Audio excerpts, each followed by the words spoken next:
I come under Order 8, Rule 4, matters of urgent public importance. My motion is on the urgent need for COVID-19 emergency travel regulations and further protocols.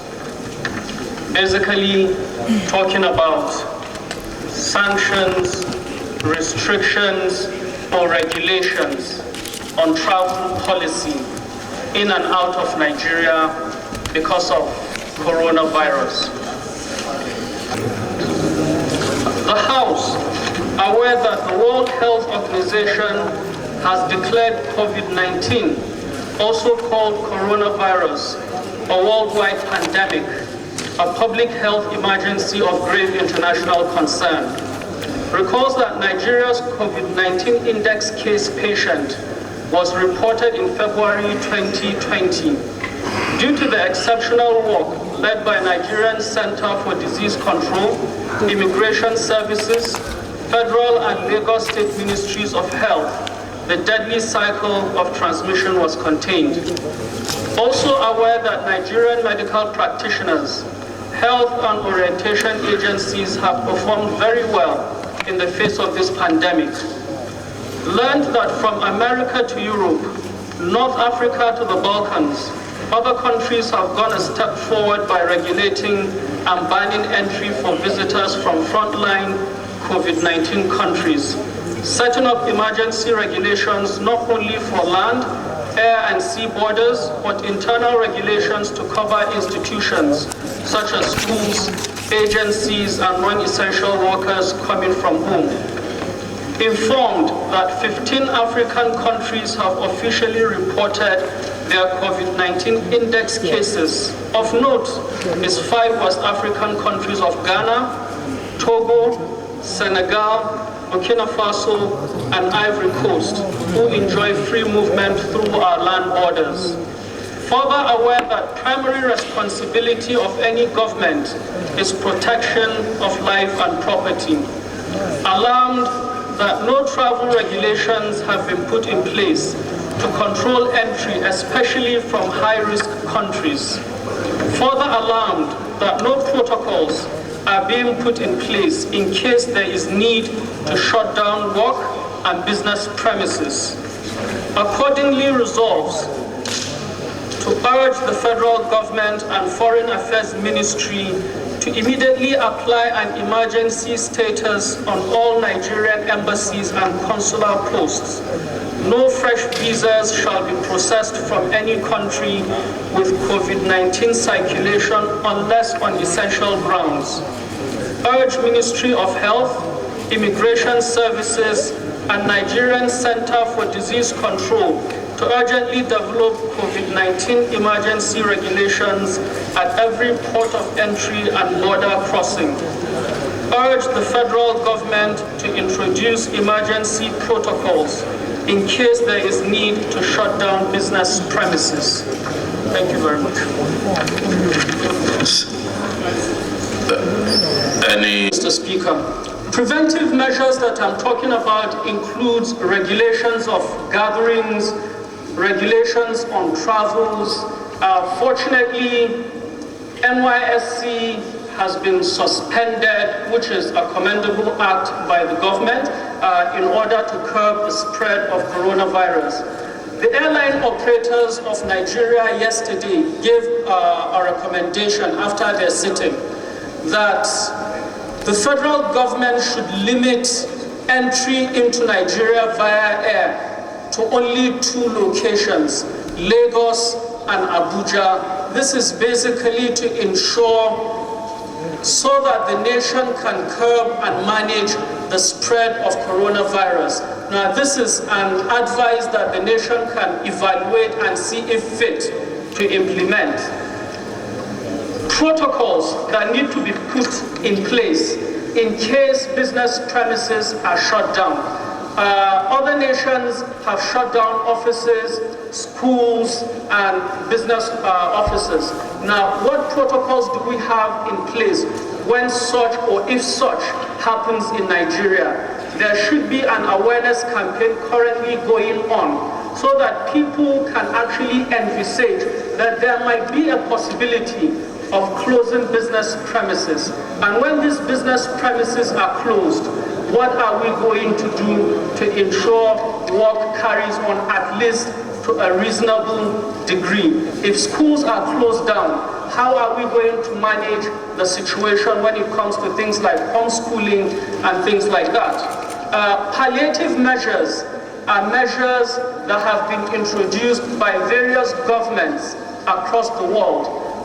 Fortunately, the CBN has come up with its own policy measure in order to provide succor and assuage the sufferings of Nigerians because of the spread of coronavirus.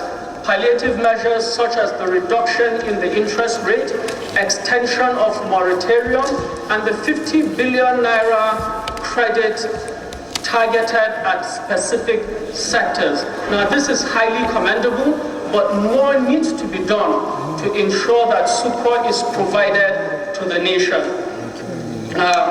Beyond that, sporting activities, gatherings, and other social activities have either been suspended, deferred, or banned across the world. Nigeria needs to look inwards and implement something similar. Thank you very much. I so move. Countries within the South-West African region, as of today, about 3 or 5, have established quarantine. As you get into the country, you are not even just allowed to move. They take you to quarantine areas. I was speaking with the Speaker of Parliament last night, and he was telling me of this development. And I think we should be more serious. When we say we don't care about which aircraft comes into Nigeria, I want to say, Mr. Speaker, that as of today, Nigeria is being used as a hub by those areas that are not allowed to travel.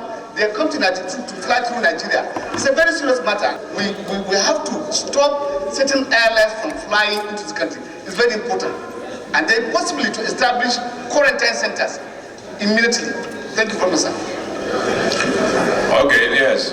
My amendment to the motion, Mr. Speaker, is that the House should restrict receiving visitors apart from honorable members and their aides, because we don't know who and who is coming.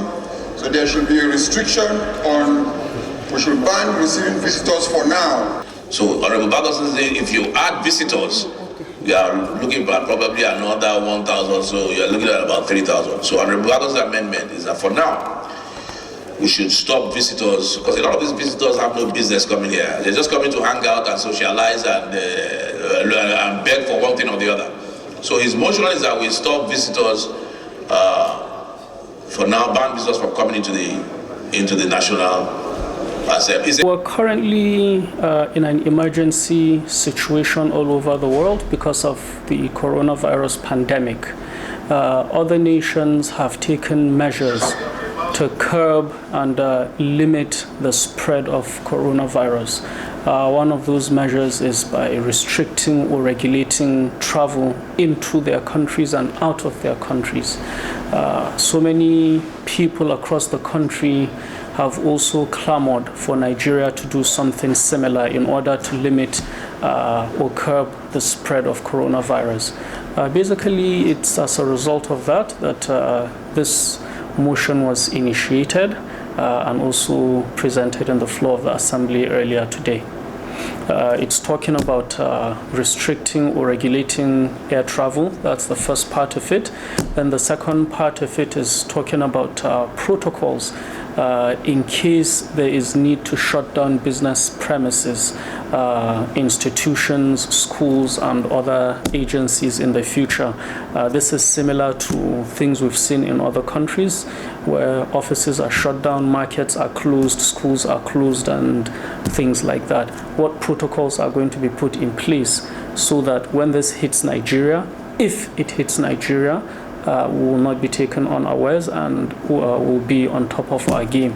The economic implication that I think we should first focus on is the economic implication as a result of this pandemic, which is negative worldwide.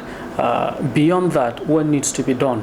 Now, humanity first, and then economics second. Other nations have done it in order to secure human lives, and I believe it is also important for Nigeria to follow suit. The economics of it will be something that we can look at later. Nations have injected stimulus plans to ensure that the effect of the closure and the ban and the regulations are not so heartfelt by its citizens. In countries like France, they are suspending payments of utilities. You don't have to pay utilities anymore. In countries like the UK and the US, the government is injecting stimulus packages into the economy to assist people. The CBN has done something similar in its policy release yesterday, extension of moratorium, reduction of interest rates, then a 50 billion naira credit facility to selected sectors. Now, this is a start, and this is also something that we need to do more so that to assuage the difficulty that Nigerians are going to possibly face in the future.